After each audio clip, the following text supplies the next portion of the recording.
காலையில் 5 மணிக்கெலாம் கிளம்பியாச்சு. வந்தாச்சுங்க. மணி 6 ஆச்சு. வடக்கு கோபுரம். இங்கே பார்த்தீங்கன்னா கிழக்கு கோபுரம் இருக்குது. அதுக்கு முன்னாடி தான் தேர் இருக்குது. ஆஹா, வெடியை போட்டுட்டாங்க. தேர் கிளம்ப போகுது. 1 இல்லை 2 இல்லைங்க, 5 தேர். பெரிய தேர் இங்கேயே தான் இருக்குது. வாங்க சீக்கிரம் போகலாம். மலை மேலே வேதகிரீஸ்வரர், கீழே வந்து பார்த்திங்கன்னா பக்தவத்சலேஸ்வரர், திரிபுர சுந்தரி அம்மன், பக்தவத்சலேஸ்வரர் கோயில், அதாவது தாழக்கோயிலேருந்து தான் தேர் கிளம்ப போகுது. ஹைலைட்டே பார்த்தீங்கன்னா பழமையான முறையில் தான் இந்த தேரை வந்து நிலையிலேருந்து நகர்த்துறாங்க.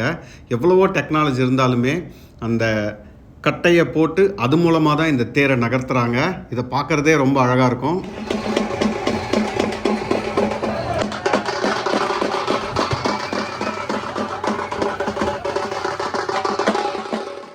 கம்பீரமான இந்த கோபுரத்து பின்னணியில் இந்த வண்ணமயமான தேர் பார்க்குறதுக்கே ரொம்ப அழகாக இருக்கும். இதோ வேதகிரீஸ்வரர் மாட வீதிகளை வலம் வருவதற்கு தயாராகிட்டார். இந்த கோபுர பின்னணியில் அந்த தேரை பார்க்குறதுக்கு ஒரு அருமையான காட்சி.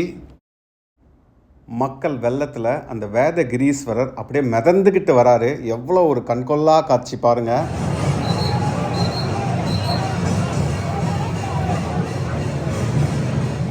ஹைலைட்டே இதாங்க, அந்த குட்டி பாப்பாவும் போலீஸ்கார அம்மாவும் தான்.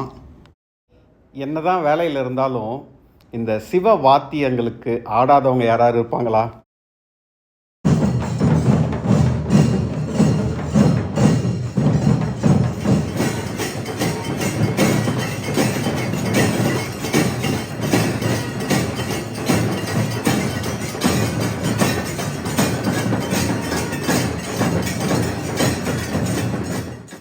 ஏப்ரல் 27, 2026 நாம் வந்து பார்த்திங்கன்னா இன்றைக்கி திருக்கழுக்குன்றத்தில் நடக்கிற தேரோட்டத்தை தாங்க பார்க்க போகிறோம். 5 தேர் சித்திரை திருவிழா திருக்கழுக்குன்றம் 2026. நிறைய பயனுள்ள தகவல்களோட இந்த தேரை பார்த்துக்கிட்டே இந்த திருக்கழுக்குன்றம் கோயிலோட சிறப்புகளையும் பார்க்கலாம் வாங்க. செங்கல்பட்டுக்கு முன்னாடி இருக்க பரனூர் இல்லை மஹிந்திரா வெல்சிட்டின்னு சொல்லுவாங்க. அங்கே வந்து பார்த்திங்கன்னா எனக்கு காலையில் 5:18க்கு ட்ரெயினுங்க. கரெக்டாக ட்ரெயின் 5:20க்கெலாம் வந்துடுச்சு. அங்கேருந்து நம்ம செங்கல்பட்டுக்கு போக போகிறோம். செங்கல்பட்டில் இருந்து பஸ்ஸை பிடிச்சி திருக்கழுக்குன்றம் போக போகிறோங்க. செங்கல்பட்டு இந்த பரனூர் ஸ்டேஷன்லேருந்து செங்கல்பட்டு வரது முன்னாடி இந்த அழகான குளவை ஏறி வந்தாச்சுங்க. செங்கல்பட்டுக்கு வந்தாச்சு. செங்கல்பட்டு ரயில்வே ஸ்டேஷனுக்கு எதிரிலே வந்து பார்த்திங்கன்னா பஸ் ஸ்டாண்டு இருக்கும். பஸ்ஸை பிடிச்சி 5:40க்கெலாம் பஸ்ஸை பிடிச்சாச்சு. பஸ் ஸ்டாண்டு காலையிலே ரொம்ப பிஸியாக தான் இருந்தது. எல்லாம் ஓட்டு போட்டுட்டு ஊருக்கு வந்திருப்பாங்கன்னு நினைக்கிறேன். 6 மணிக்கெலாம் திருக்கழுக்குன்றம் வந்தாச்சுங்க. இவ்வளோ சீக்கிரமாக, அதாவது 5:20க்கு கிளம்பி 6 மணிக்கெலாம் திருக்கழுக்குன்றம் இவ்வளோ சீக்கிரமாக வந்ததே இல்லை. ட்ரெயினை விட்டு வந்த உடனே பஸ் ஸ்டாண்ட்லேருந்து பஸ்ஸு கிடச்சிது. இதுதான் திருக்கழுக்குன்றம் பஸ் ஸ்டாண்டு. இங்கேருந்து இங்கே பார்த்திங்கன்னா மேலே இருக்கிறது வேதகிரீஸ்வரர் கோயில். இங்கேருந்து ஒரு 200 மீட்டர் தொலைவு கூட இருக்காதுங்க. நம்ம வந்து கீழே இருக்க தாழக்கோயிலுக்கு போயிடலாம். அங்கே தான் வந்து பார்த்திங்கன்னா தேர் ஸ்டார்ட் ஆக போகுது. நான் போன நேரம் பார்த்திங்கன்னா 6, 5:30லேருந்து 6:30க்குள்ளே தேர் அப்படின்னு சொல்லியிருந்தாங்க. அதனால் நான் போகிறதுக்கு முன்னாடி அந்த விநாயகர் தேர் வந்து முன்னாடியே கிளம்பிடுச்சு போல். நான் போகும்போது இந்த பெரிய தேர், அதாவது சிவபெருமானுக்குடைய 2வது தேர் தான் வந்து கிளம்பிச்சு. ஸோ விநாயகர் தேர் முன்னாடியே போயிடுச்சு. பெரிய தேர் கிளம்புறதுக்கு முன்னாடி கரெக்டாக வந்தாச்சுங்க. கிழக்கு கோபுரத்துக்கு எதிர்க்க வந்து பார்த்திங்கன்னா இந்த பெரிய தேர் இருக்கும். இங்கே வந்து பார்த்திங்கன்னா இந்த தேர் அதனோட நிலையிலிருந்து கிளம்புறதுக்கு வந்து பார்த்திங்கன்னா இந்த மாதிரி கட்டையை போட்டு தான் மூவ் பண்ணுறாங்க. எவ்வளோ டெக்னாலஜி இருந்தாலும் இந்த ஜேசிபி அந்த மாதிரி எந்த ஒரு வாகனத்தோட உதவி இல்லாமல் பழமையான முறையில் தான் வந்து பார்த்திங்கன்னா இந்த தேர் சக்கரத்தை நகர்த்துறாங்க. இங்கே பாருங்கள் எவ்வளவு வெயிட்டான ஒரு தேர். அதை வந்து பார்த்திங்கன்னா ஒரு 5 பேர், இந்த பக்கம் ஒரு 5 பேர், அந்த பக்கம் ஒரு 5 பேர் ஒரு மர கட்டையை அந்த சக்கரத்துக்கு கீழே முட்டு கொடுத்து லோட் கொடுக்குறாங்க. அந்த லோட் கொடுத்த உடனே அந்த சக்கரம் மூவ் ஆகுது. அதுக்கப்புறம் வந்து பார்த்திங்கன்னா மக்கள் வந்து அந்த பக்கம் எதிர்க்க வந்து வடம் பிடித்து இழுக்கிறாங்க.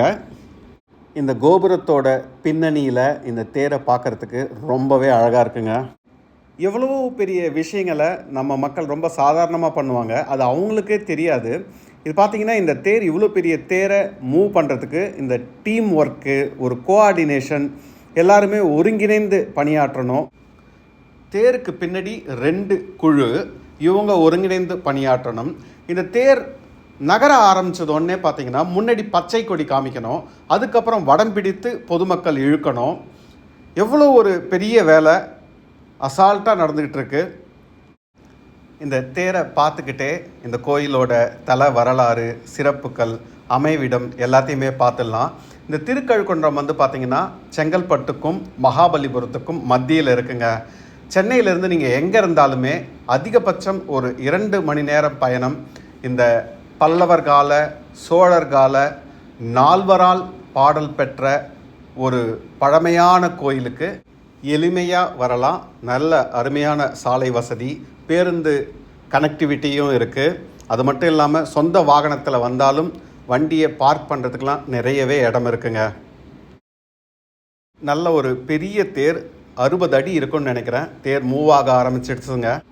ஒரு அருமையான காட்சி.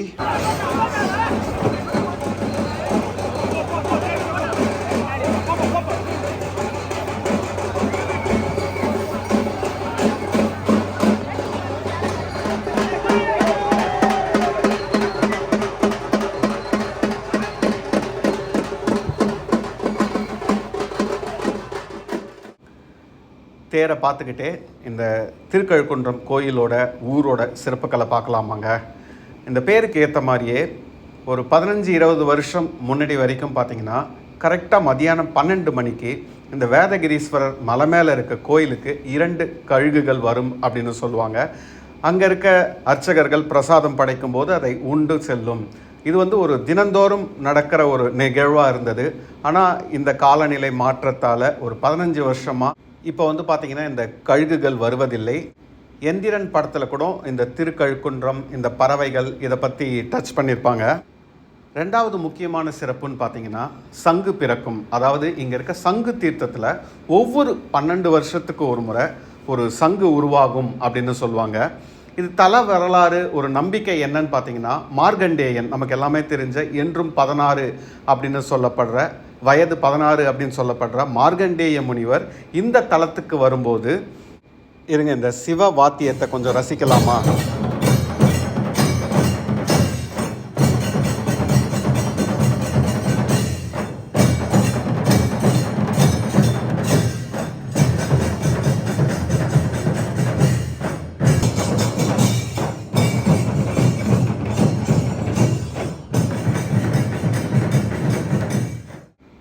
மார்கண்டேய முனிவர் இங்கே இருக்க வேதகிரீஸ்வரருக்கு அபிஷேகம் பண்ணணும்னு நினைக்கிறாரு. ஆனால் அவர்கிட்ட பாத்திரம் எதுவும் இல்லை.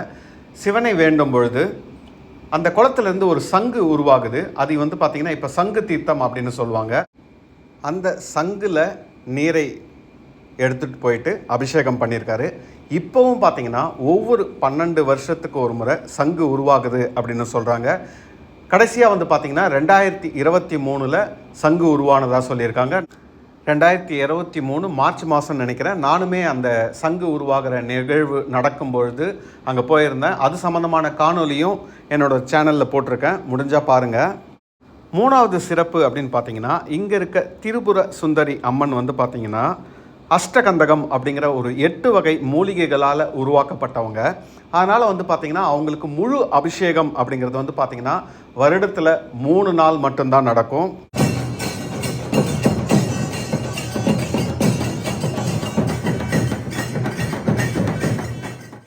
தேர் போகிற வழியெல்லாம் அன்னதானத்துக்கு பஞ்சமே இல்லைங்க.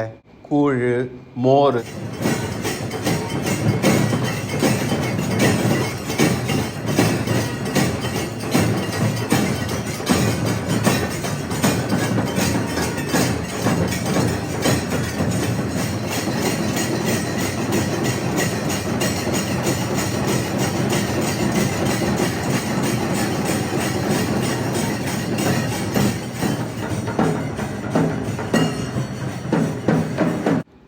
இந்த சிவ வாத்தியங்களை நாள் முழுக்க கேட்டுக்கிட்டே இருக்கலாம். கேட்குறவங்கள தாளம் போட வைக்கும், ஆட வைக்கும். இங்கே ஒரு காட்சியை பாருங்களேன். இங்கே ஒரு பெண் காவலர்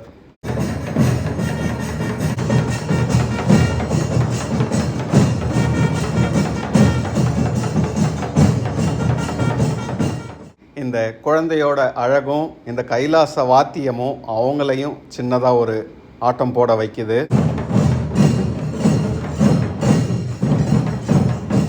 இந்த அஷ்டகந்தகத்தால் செய்யப்பட்ட திரிபுர சுந்தரி அம்மனுக்கு வந்து பார்த்திங்கன்னா முழு அபிஷேகம் வருஷத்தில் 3 முறை மட்டும்தான் நடக்கும்னு சொல்லியிருக்கேன். அது எப்போன்னு பார்த்தீங்கன்னா ஆடிப்பூரம், அதுக்கப்புறம் பார்த்திங்கன்னா விஜயதசமி, அதாவது இந்த நவராத்திரி எப்போ வர விஜயதசமி, அதுக்கப்புறம் பங்குனி உத்திரம்.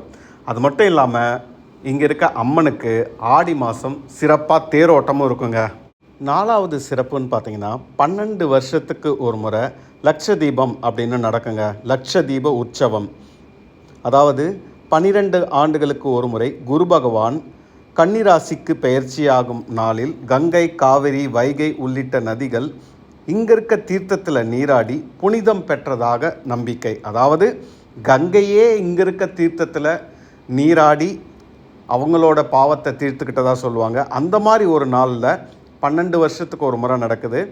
அப்போ வந்து பார்த்திங்கன்னா லட்சதீப உற்சவம் ரொம்ப சிறப்பாக நடைபெறும். 5வது சிறப்பு அப்படின்னு பார்த்தீங்கன்னா மாணிக்க வாசகர் சுமந்த பாதம், சிவனோட பாதம் அப்படின்னு சொல்லுவாங்க.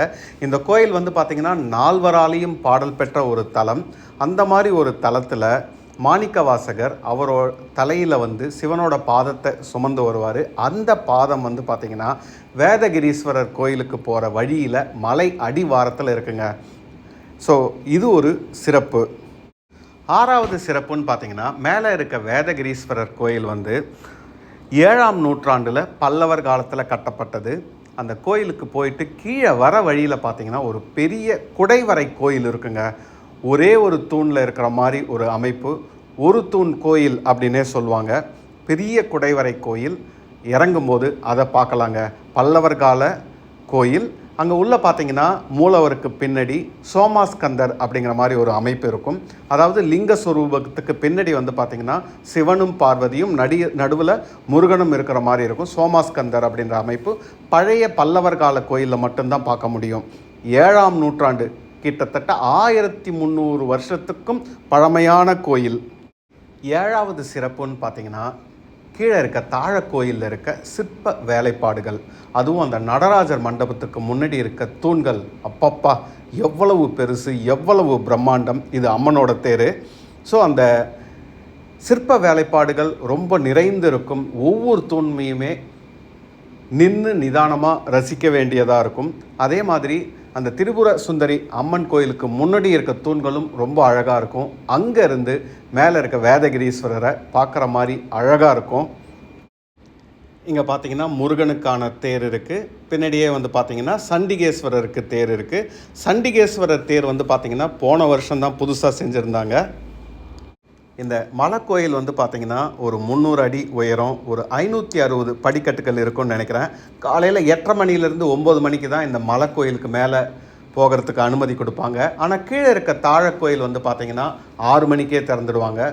மலை கோயிலுக்கு போகிறதுக்கு மட்டும் 9 மணிக்கு மேலே தான் அனுமதி. அதுக்கப்புறம் இன்னும் நிறைய சிறப்புகளை சொல்லிக்கிட்டே போகலாம். கார்த்திகை மாதம் வந்து 1008 சங்கு அபிஷேகம் செய்வாங்க. 1008 சங்கு மூலமாக சிவனுக்கு அபிஷேகம் செய்வாங்க. அவ்வளோ அருமையாக இருக்கும். அதுக்கப்புறம் சித்திரை திருவிழா பார்த்துக்கிட்டே இருக்கீங்க. கிட்டத்தட்ட 5 தேர். ஒரு சில இடங்களில் மட்டும்தான் இந்த மாதிரி 5 பிரம்மாண்டமான தேர்களை பார்க்க முடியும். அதே மாதிரி இங்கே இருக்க மலையை சுற்றி பௌர்ணமி கிரிவலம் வருவாங்க. அதுவும் ரொம்ப சிறப்பு வாய்ந்தது. ஆடி மாதம் ஆடிப்பூர உற்சவம் ரொம்ப சிறப்பாக நடக்கும். தைப்பூசத்தில் தெப்ப உற்சவம் நடக்கும். மாசி மாதத்தில் தீர்த்தவாரி நடக்கும். இந்த மாதிரி நிறைய விசேஷங்கள். ஆருத்ரா தரிசனம் நடராஜருக்கு அவ்வளோ அருமையாக பண்ணுவாங்க. வழி நெடுக அன்னதானத்துக்கு குறைவே இல்லைங்க. என்ன வேணுமோ நீங்கள் சூஸ் பண்ணி சாப்பிடலாம். இட்லி, வடை, பொங்கல், சாம்பார் சாதம், தயிர் சாதம், வெஜிடபிள் பிரியாணி, பிரிஞ்சி, இந்த மாதிரி சொல்லிக்கிட்டே போகலாம். நீர்மோர், வாட்டர் பாட்டிலு, பாக்கெட் மோர், இந்த மாதிரி கொடுத்துக்கிட்டே இருந்தாங்க. விநாயகரோட தேரையும் பார்த்தாச்சுங்க. ஸோ உங்களுக்கு வீடியோ பிடிச்சிருக்குன்னு நினைக்கிறேன். உங்களுக்கு ஒரு ஃபீல் கொடுக்கறதுக்காக தான் இந்த திருக்கழுக்குன்றம் கோயிலை பற்றியும் இந்த விழாவை பற்றியும் முழுசாக என்னால் கவர் பண்ணி சொன்னேனான்னு தெரியாது. ஆனால் கண்டிப்பாக பார்க்க வேண்டிய ஒரு கோயில். சென்னையில் இருக்கவங்க ரொம்ப எளிமையாக அடையலாம். எங்கே இருந்தாலுமே 2 மணி நேரத்தில் போயிடலாம். பிரம்மாண்டமான கோபுரங்கள் 4 திசையிலையும். அதே மாதிரி இந்த சித்திரை திருவிழா தேர் மட்டும் கிடையாதுங்க. இந்த 10 நாள் ஒவ்வொரு நாளும் காலையிலையும் மாலையிலும் உற்சவம் ரொம்ப சிறப்பாக நடக்கும். அதுவும் அந்த மாட்டு வண்டியில் உற்சவ மூர்த்திகளை அழகாக கொண்டு வருவாங்க. அதுவும் இன்னும் பார்க்குறதுக்கு அருமையாக இருக்கும். இந்த வீடியோ உங்களுக்கு பிடிச்சிருக்குன்னு நினைக்கிறேன். முடிஞ்சால் நீங்களும் திருக்கழுக்குன்றம் ஏதாவது ஒரு வாய்ப்பு கிடைக்கும்போது போயிட்டு வாங்க. தேங்க்யூ. வேதகிரீஸ்வரர், திரிபுர சுந்தரி அம்மன், தாழக்கோயிலில் பக்த வச்சலேஸ்வரர்.